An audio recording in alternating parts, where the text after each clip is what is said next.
Legendary Passages, Episode 6a, The First Olympics, Herculean Tasks, from Diodorus Siculus, Library of History. Last time we reviewed the first 8 labors of Hercules. This time we shall hear of them again, although not in the traditional order, as well as some other adventures. After capturing the Cretan Bull, Hercules started the first Olympics and won every game himself. He fought with the gods in the Gigantomachy and received the title of Olympian. Lastly, he journeyed to Thrace and fed King Diomedes to his own man-eating mares, and then brought them to Eurystheus. This passage continues into episode 44, where Hercules joins the Argonauts and sails east to obtain the girdle of the Amazon Queen. The First Olympics, a legendary passage, from Diodorus Siculus, Library of History, translated by G. Booth, Esquire. At length time, moderating his grief, resolving to undergo all the difficulties that were enjoined him, he went to Eurystheus, who, in the first place, commanded him to kill the lion in the Forest of Nemea, which was of a monstrous bigness, not to be pierced or wounded by sword, spear, or stones, and therefore not to be dealt with but by mere force and strength of hand. His walks were common between Mycenae and Nemea, near the mountain, from what happened to it, called Tretos. For at the foot of this hill there was a den in which this monster used to lurk. Hercules here, meeting with him, laid hold of him, whereupon the beast, beginning to fly to his den, he resolutely pursued him, having before stopped up one of the mouths of the den, and so both closed, where he got the lion by the throat, and strangled him with his arms. Then he clothed himself in the skin, which was big enough to cover his whole body, and ever after wore it as a defense in all conflicts. His second task was to kill the Hydra of Lerna. This monster had 100 necks rising out of one body, and upon every neck a serpentine head, and when one of these was cut off, 2 others grew up in its stead, and therefore this monster was accounted invincible, and not without good reason, for from the part that was lost arose a double assistance in its room. Against this difficulty he invented this stratagem. He commanded Aeolus to sear the part that was cut off with a firebrand, and thereby the blood might be stopped, by which means the beast was killed, and he dipped the points of his darts in the monster's gall, that wherever they struck, the wound might be incurable. The third command was that he should bring the Erymanthian boar, which roved about the plains of Arcadia, to him alive. This seemed to be a most difficult task, for he that fought with this beast ought to be so subtle as diligently to watch the exact time and fittest opportunity in the management of the conflict. For if he should let him go while he was at his full strength, the champion was in danger to be rent in pieces with his tusks, and if he wounded him too sore, and so killed him, his labor was lost, and his victory imperfect. However, he so prudently managed the combat, that he brought the boar alive to Eurystheus, who was so terrified to see him come hurrying with the boar upon its shoulders, that he hid himself in a brazen hogshead.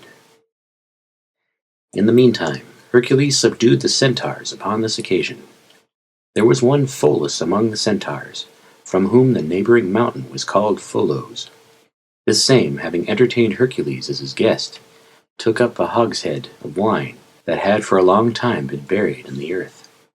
For it's reported that this wine was anciently deposited in the hands of a certain centaur by Bacchus, who commanded that it should be brought at the very time when Hercules came thither, who now happening to be there the 4th age after, Pholus, remembering Bacchus his command, opened the hogshead, whereupon the wine, being old and exceedingly strong, the flavor of it reached to the neighboring centaurs, and struck them all with a fit of fury and madness, whereupon they all came in troops, and in a terrible tumult assaulted Pholus his house, to carry away the prey, insomuch as Pholus, in a great fright, hid himself. But Hercules unexpectedly set upon the aggressors, for he was to fight with those who from the mother partook of the nature of the gods, were as swift as horses, and as strong as double-bodied beasts, and were endued with the understanding and prudence of men.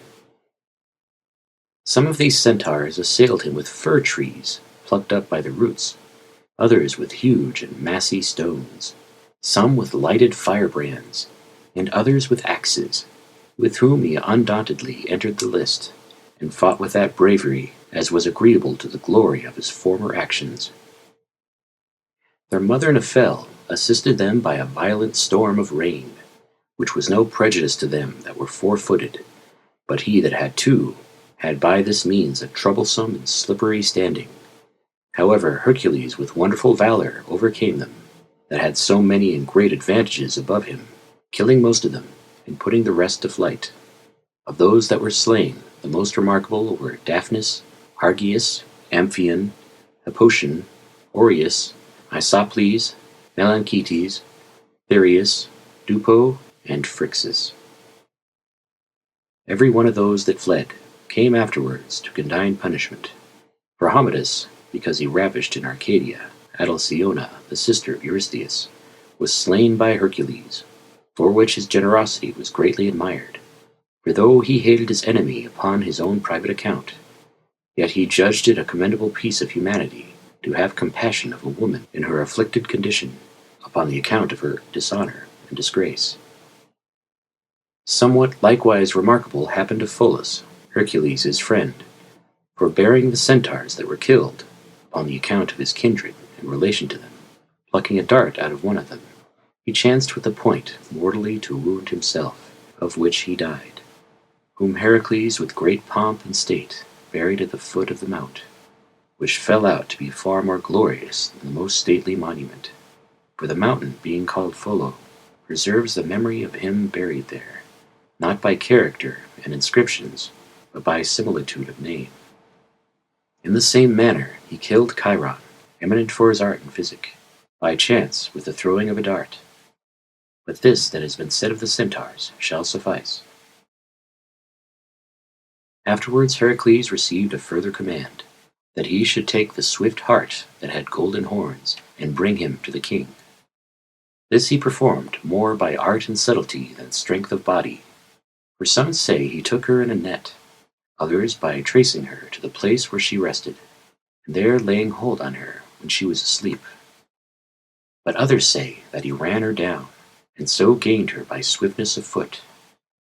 However it were, it's certain he performed this labor not by force or any hazard, but by art and skill. Being next commanded to drive away the birds about the Stymphalian lake, by art and contrivance he easily performed this, for there were an innumerable number of birds in those places, which destroyed and eat up all the fruit of the neighborhood, and they were so numerous that no force could prevail to be rid of them. Being therefore there was need of art and contrivance in this matter, he invented a brazen pan, and by the mighty sound it made, by striking upon it, frightened the birds, and by the continual noise drave them at length quite away, so that the lake was never infested with them afterwards. This labor now being at an end, Euristheus, in contempt of him, commanded him, without any assistance, to cleanse Augeas' stables, in which were vast heaps of muck and dirt, which had been gathering together for many years. Hercules, therefore, to avoid the ignominy of this contempt cast upon him, scorned to carry out the muck and dung upon his shoulders, but in 1 day's time, without any disgrace to himself, cleansed the stable, by turning the course of the river Peneus through it.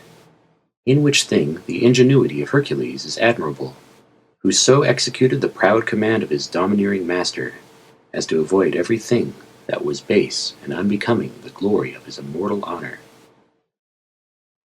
Next was imposed upon him the bringing the bull out of Crete, with which, they say, Pasiphae fell in love. To this end, therefore, he sailed into the island, and by the assistance of King Minos, transported the beast, for which he had made so long a voyage, into the Peloponnesus. Having performed this task, he instituted the Olympic Games, and for that purpose chose out a place he judged most convenient for the reception of such a pompous assembly, which were the fields all along the banks of the river Alephus. Here he ordered the solemnity of these games, to the honor of his father Jupiter, and appointed to the victors a crown for a reward, minding the general good and benefit of mankind, without taking any advantage to himself. In every exercise he was victor, without any opposition, for by reason of his remarkable strength and valor, none durst contend with him, although the contests were of a contrary and different nature one from another. For it's a hard matter, even for a mighty champion in combat, always to win the prize in a course, and is difficult for those that are usually victors in small contentions to prevail against them that are eminent in greater contests. Hercules therefore prevailed in all these games, carrying away the prize from the chiefest among them. And here we are not to omit giving an account for the rewards given to him by the gods for his virtue. For when he was retired himself from wars, and betook himself to his ease and quietness, and to follow sports, pancreacs, and festivals, every one of the gods presented him with their several gifts. Minerva gave him an embroidered hood, Vulcan a club and breastplate, and between these two was a contest who should excel in their several arts, whilst the one wrought and bestowed what was for pleasure and ornament in time of peace, and the other what was for defence in time of war. Neptune presented him with horses, Mercury with a sword, Apollo a bow, and taught him the art of archery. And Ceres, to expiate the slaughter of the centaurs, instituted in honor of Hercules some small mysteries. But concerning the birth of this god, this is remarkable, for the first woman upon the earth that Jupiter lay with was Niobe, the daughter of Pharoneus, and the last was Alcmena, who was in the 16th age after Niobe, as the mythologists say. From the time of her ancestors he began to begat men, and at length ended in this Alcmena, and would never after have anything to do with any mortal, or beget any issue, never expecting to beget a more excellent offspring. Afterwards, when the giants fought with the immortal gods at Pallene, Hercules aided the gods, and after a great slaughter made by him of those sons of earth, he became greatly renowned. For Jupiter called those only gods of Olympus who assisted him in the war, by this title of honor, to distinguish the courageous from the coward, which surname he gave to Bacchus and Hercules, though their mothers were mortals, not only because they were the offspring of Jove, but likewise for that they were like him in virtuous qualifications, doing good generally to all mankind. But Prometheus, because he stole fire from heaven and handed it to man, was clapped in chains by Jupiter, who caused an eagle to seize and feed continually upon his liver. But Hercules, seeing that he suffered so much for his kindness to mankind, shot the bird with an arrow, and then having pacified Jove, freed this common benefactor from all further trouble. Afterwards he was enjoined to bring away Diomedes king of Thrace's mares, which were kept in stalls of brass, and, by reason of their strength and fierceness, tied up in iron chains. Their provender was not from the product of the earth, but they were fed with the flesh of miserable strangers that came thither, cut in small pieces for that purpose.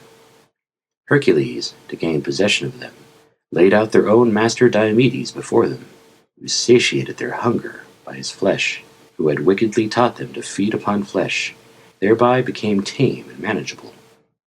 Euristheus, when they were brought to him, dedicated them to Juno, and their breed continued to the time of Alexander the Great.